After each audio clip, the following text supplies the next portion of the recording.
Välkommen till Global Axess. Jag heter Niklas Ekdal och ska ha ett samtal med Dr. Elisabeth Kendall om hur jihadister använder information.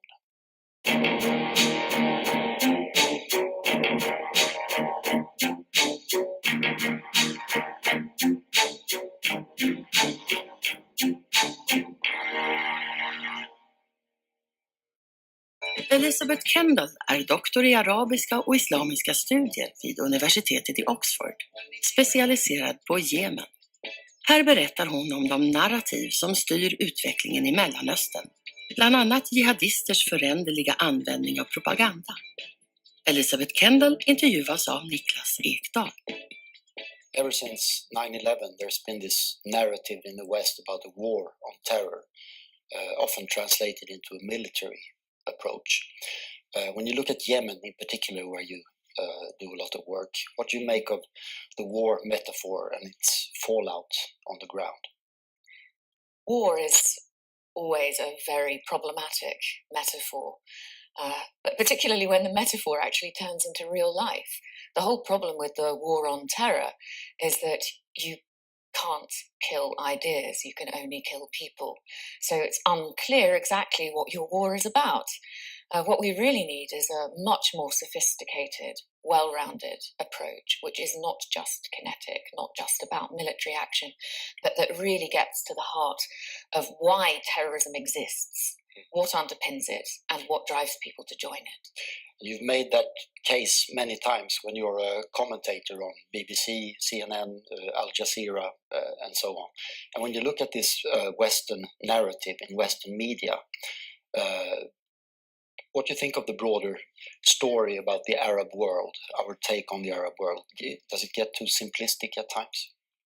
It does get too simplistic. It's very easy to be taken in by the images that we're constantly surrounded by, like women in veils and men with guns, and every broadcast about a news item in the Middle East starts with a call to prayer. Oddly enough, actually, where I travel in the Arab world, I am mostly surrounded by women in veils and men with guns, but that doesn't mean that that's the same from Morocco to Iraq and across North Africa. So yes, we do have a very simplistic image. And of course, part of the reason for that is that the thing that makes news is the violence and the conflict and the everyday, ordinary kaleidoscope of life in the Arab world. That does not make news. But when you look at the political, diplomatic side of it, does these simplistic news angles, do they also translate into narrow-minded policy approaches, would you say? I think that we do have narrow-minded policy approaches, although I wouldn't limit that to policy approaches to the Middle East or even to foreign policy. Many policy approaches are narrow. But what I do think is that we're constantly reacting to situations and that we're not very proactive in our policies. So if we actually took a longer term look at how we could be helpful in the Middle East, it might be more about trying to address the root causes of problems in society instead of always coming in to fix conflicts once they've started. And you have certainly tried to connect that humanitarian work that you do on the ground in Yemen to the strategic approach of the major powers. So what's the response there? Is there a growing understanding for the cultural complexities of the situation, or is it all about droning militants and stopping evil Iran and so on? It's a good question. It's not all about droning militants and stopping evil Iran, although that's very large part of it. What I think happens is that we do have large government departments that are devoted to investing in just the kinds of things that I've mentioned, community projects that help address society's ills, but they work top down. They don't work bottom up.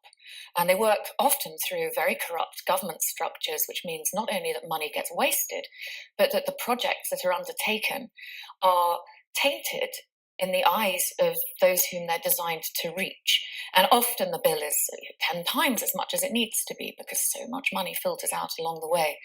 What we really need to do is have projects that start in at a grassroots level and that really are modelled on existing local initiatives. And you have good examples from Yemen in that regard, right? I do. Schools and the work you've been doing. Yes, I've been trying to help with an education program that gets into vulnerable communities in the east of Yemen. And it's not standard education, it's more about peace building and stability, and it helps kids to understand how to link actions to consequences, that kind of thing. And we also have quite a heavy focus on women and women's literacy. The problem is that for governments, this kind of grassroots project is difficult to control, and I normally get the same answer. It's too dangerous to work in these regions, it's too remote, we don't have any offices there, and it's too cheap. So it's not worth our while. And of course, that is precisely why and how terrorist and extremist groups get into these areas. They fill the void when basic services aren't provided, right? That's right. And just to follow up from your previous question, I think one area in which policy really could change would be in being a bit less risk averse, taking some risks, and perhaps also having diplomats who can leave the embassy compound and get around the country and see what's going on. In Yemen in particular at the moment, we don't even have an embassy in Yemen. We're camped out in Riyadh. And even when we were in Yemen, it was armoured vehicles, wrapped in cotton wool, maybe you go to the UN and then the US embassy and then back to the UK embassy. How are you ever going to know what's going on? Right. But speaking of risk, the American and British invasion of Iraq in 2003, that was a rather risky endeavor, you could say. And in doing away with the Sunni dictatorship there in Iraq, obviously the Iranians were emboldened in the region. And the Islamic State is part of the fallout, you could say, in Iraq and Syria. But if you look at Yemen, is the war in Yemen also part of the fallout of this Sunni-Shia rift that we've seen, or would that situation have emerged anyway in Yemen? That's a very interesting question, and I think it's an angle that not many people have thought of. I think you're right. I think that the whole fallout of the Iraq war and the emboldening of Iran has got something to do with the current Yemen war, because it has helped to motivate Saudi and its Gulf allies into intervening in the war in Yemen in March 2015 in order partly to counter the influence of Iran, which it perceives, and there is some truth in this, to be backing materially and very vocally the Houthi rebels. But it is important to remember that ultimately the Yemen war is a domestically generated war. And it's a brilliant example of what we spoke about earlier in this interview, which is ignoring problems until they become conflicts. The Houthis in the north of Yemen have been marginalized over many decades, and they have been politically marginalized, economically marginalized, and not really involved in designing the new federal regions, which sparked their current march on the capital. So had these problems been addressed earlier, we might not be where we are. And the Sunni paranoia, if you will, in countries like Saudi Arabia now concerning the Iranian influence in the region, that is the way you describe it, that it has sort of added another dimension to an already existing problem that should have been addressed a lot earlier, decades earlier. Yes, I think so, because actually, even at the beginning of this war, the situation was not sectarian in Yemen. This was not a sectarian country of fighting between Sunnis and Shiites. It just wasn't like that. But what has happened is that it has become increasingly sectarian, and that the old struggles for power, territory, resources are now being framed in sectarian terms, added to by so much of the rhetoric coming out of the Gulf and Gulf countries. And now with the jihadis on the back foot in Syria and Iraq, Yemen has become sort of a breeding ground for militants with the vacuum there. So how is Islamic State and al-Qaeda operating to win the hearts and minds of the local population in Yemen? Al-Qaeda was greatly emboldened, in particular, by the start of the war in Yemen. And it took advantage of the instability in the west of the country to take over a vast area of land in the east of the country. And it was helped in this by doing the kinds of projects I was talking about. Actually, 56% of al-Qaeda's governance tweets were about community development projects. That is no longer the case in Yemen because it lost its state in April 2016, and it's now very much on the back foot. Doesn't mean the problem's gone away. It means it's fragmenting and it's not being able to coordinate well. I actually think that under the surface there are problems building in Yemen that in the future extremists might be able to latch onto again. And you mentioned also Islamic State. This has not been a major problem in Yemen yet. It has not been able to. But they have a presence. They have a presence. They do have a presence. They were heavily bombed by the Americans in October last year. Both of their training camps were hit, and they've not been able to build strong alliances with tribes, partly because they're so dictatorial and brutal. They just don't go down well in Yemen. And you specialize in their media use and their narratives and so on. So if you look at these different organizations, al-Qaeda, Islamic State, how do they differ in their approach to the propaganda, if you will? Islamic State does tend to produce much more slick, highly produced, impressive propaganda. Westernized almost. Hollywood-esque. Yeah, right, exactly. Hollywood-esque style. That doesn't necessarily go down well locally, however. It impresses us. But it doesn't really grab people on the ground in Yemen in the same way. Al-Qaeda's more ramshackle, slightly earthy production has more of a resonance, I think, in many ways. Perhaps not some of its longer talking head videos. There's been a series by its leader, Qasim Araimi, which came out over 40 episodes. He rambles on for hours. Man, it's incredibly dull. So 40 episodes of him talking about a medieval war treatise by al-Harthami. He doesn't really have much charisma. So that's not the kind of thing I'm thinking of. But when they film their operations and they're quite earthy, I think that's... Yeah, and you also describe al-Qaeda as a learning, evolving organization. What does that mean in terms of media use? Are they getting more savvy, or? They are getting more savvy in adapting to changing circumstances on the ground.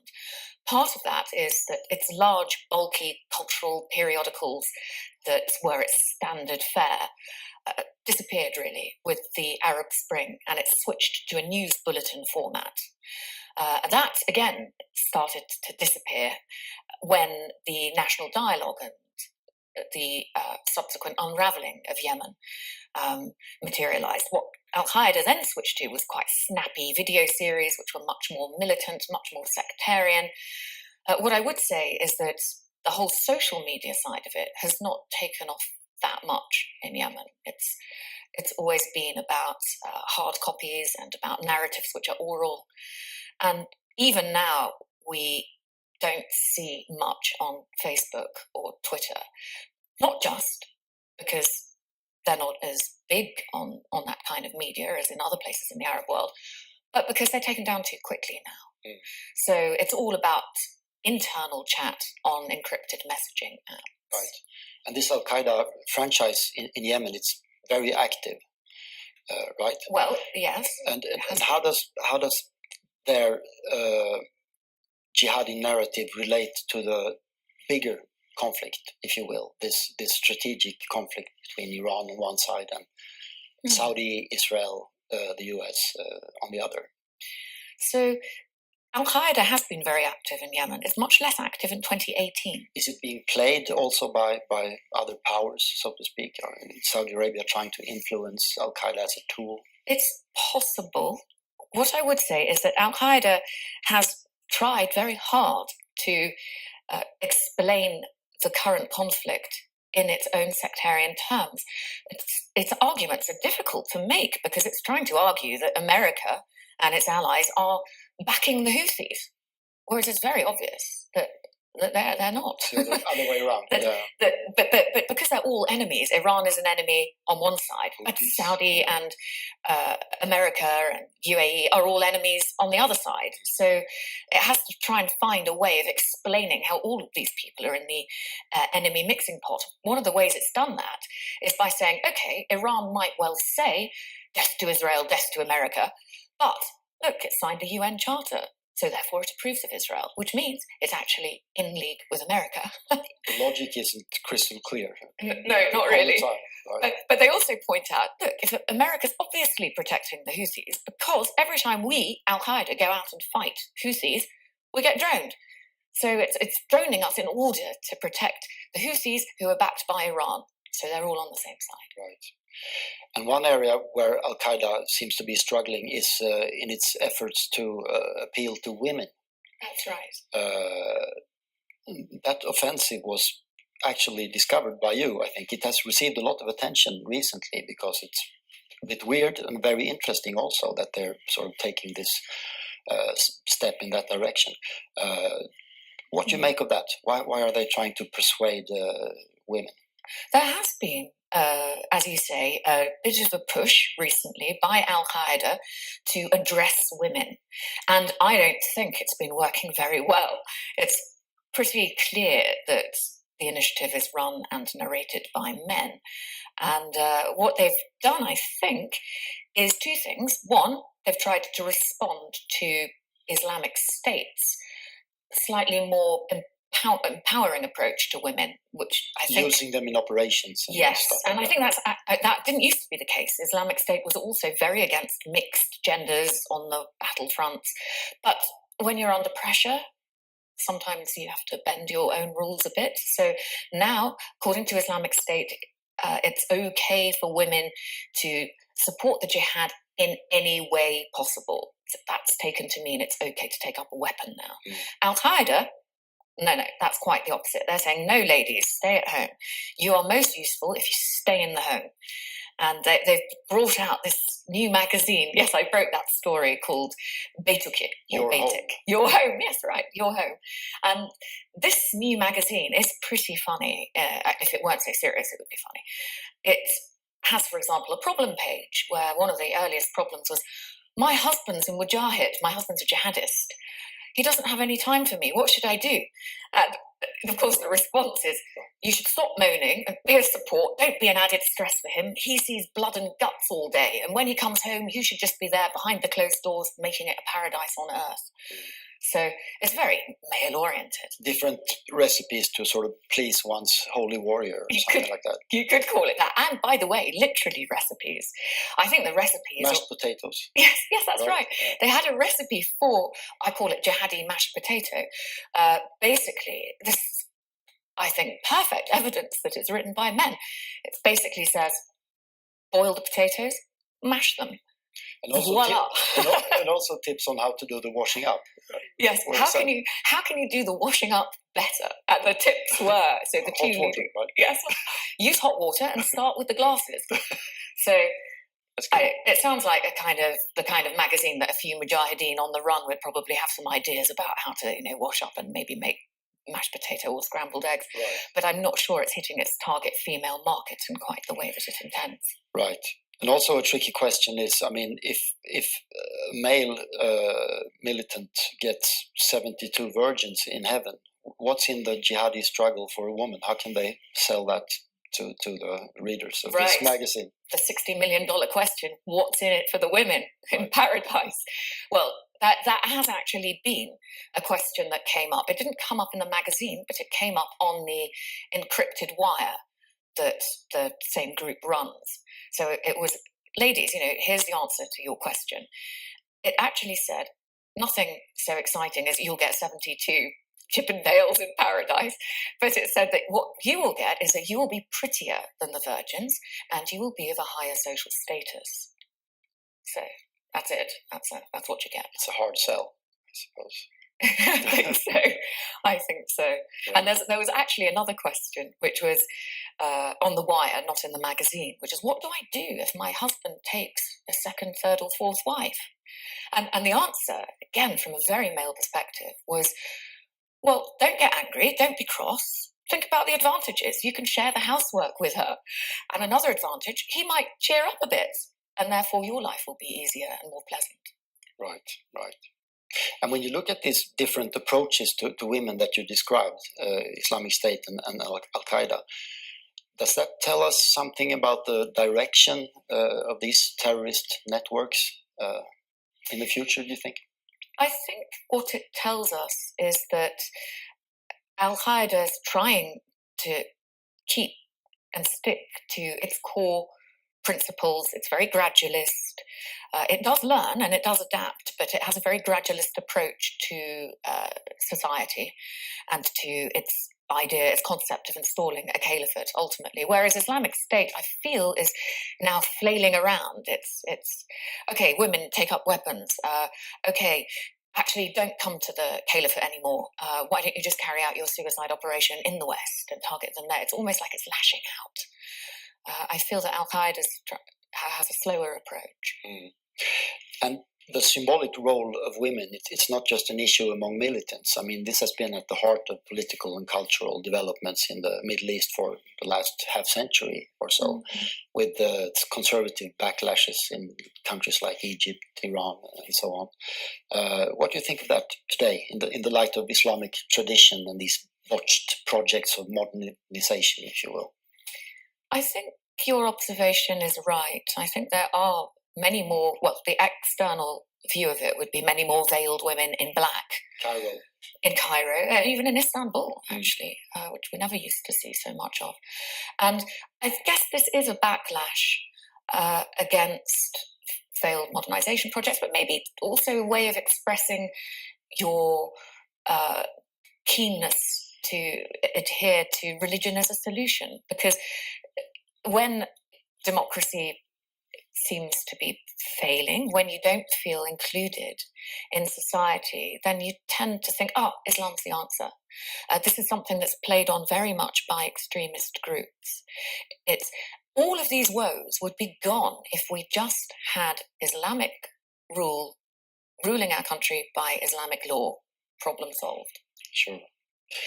And your PhD thesis, it was actually on the Egyptian avant-garde in the post-war period, right? Yeah. When you had a time when the Arab world was looking more to the future than the past, and more to the West, perhaps, than the East. Are there any echoes left of that sort of progressive artistic movements today, as far as you can tell? And where are they in that case? Yeah, so my original doctoral research was about the literary avant-garde in Egypt and how it was a way of expressing political movements, political currents through poetry, short stories, novels. So I got very deeply into it. That kind of phenomenon is still around because actually also it's a way of circumventing censorship. When you want to express controversial political opinion, you write it in literature and you understand it, your reader understands it, but the government doesn't understand it. So it's a way of, again, shaping the future through literary work. But it's no longer coming out in the kind of magazine formats that I used to research. I think you find these in social media groups. And just one example of it would be the Arab uprisings, the so-called Arab Spring. That generated a whole load of literature that wasn't so much about circumventing censorship, but it was about celebrating politics. The big question here is, does the literature influence the politics, or is it just the politics influencing the literature? That's something that I've written about, if you would wish to explore that further at some point. It remains to be seen as well. I mean, it's like an open question. Yes, very hard to quantify. You mentioned social media. You have a very useful Twitter feed where you track developments in the Jihadi movements and in Yemen in particular. When you spend so much time on social media, what do you make of the direction of these terrorist networks there, for instance, in their use of that kind of tools, now that they've been under such pressure recently? Yes, I do think that the Twitter feeds and Facebook pages of terror groups are being closed down much more quickly. Encrypted, and they use different So now channels. They're using encrypted channels, and that's how I access mine. I'm a bit of an addict, actually. I have about 50 encrypted social media channels, which I'm in. You have to keep one step ahead of that sort of arms race in a way, then. You do, because, well, I mean, so in my sense, staying ahead means keeping up with the groups, because you can't predict the list of letters and numbers that are going to enable you to penetrate that group. So you have to be invited or given the link. So you have to keep up with it in order not to fall off the radar. And I can't really say any more about that because I don't want to give away my sources. Right. But what we are seeing is that means that they're mostly now talking to themselves, inward facing. And does that make them less efficient, do you think, or more dangerous? I think it makes them less efficient. It makes them more dangerous in a certain way because it's more difficult to penetrate the groups and find out what's going on. But it does mean that they're not putting out vast amounts of material that's being picked up around the world by would-be jihadists. So it should hamper recruitment in European suburbs and so on. It hampers that, yes. And there was actually a very prominent group called the Lone Mujahid, which was all about trying to promote lone wolf attacks. That actually had promoted the Westminster attack before that happened. But that kind of material is disappearing almost within the hour. We have a lot of people working on that kind of thing. And looking ahead now, what developments in the region should we pay attention to in particular, do you think? I think looking ahead that sectarianism is going to become an increasing issue and that we should be trying to put pressure on various countries in the Arab world, in the Gulf, to try to damp down that rhetoric because it can only lead to more conflict, such as the one we've currently seen in Yemen. And I think that the whole unraveling of the Iran deal is going to be very unhelpful to that boost in sectarianism. Another thing we might see is perhaps the rise of more radicalism and extremism amongst women. I sense that could be coming on. Now, there are some very positive developments too, born of unfortunate circumstances, which are women's empowerment. That often happens in conflict zones. But that could also turn in another direction. Women empowered might mean angry women who've lost husbands, sons, who've got family members who have been arbitrarily detained. We've already seen them appear in al-Qaeda videos. So that, I think, is also one to watch. And is it your feeling there that the women themselves are taking a step forward, or is this also driven by sort of a male agenda, if you will? I think that the ordinary empowerment, not the extremist empowerment, is just driven purely by necessity, just as we saw in the Second World War here, or in the UK, that was very much about women having to enter the workforce and the labour market because the men weren't there. So I'm just saying that kind of default empowerment could have another angle to it. And what we need to do is, I think, a lot more grassroots work inside women's groups.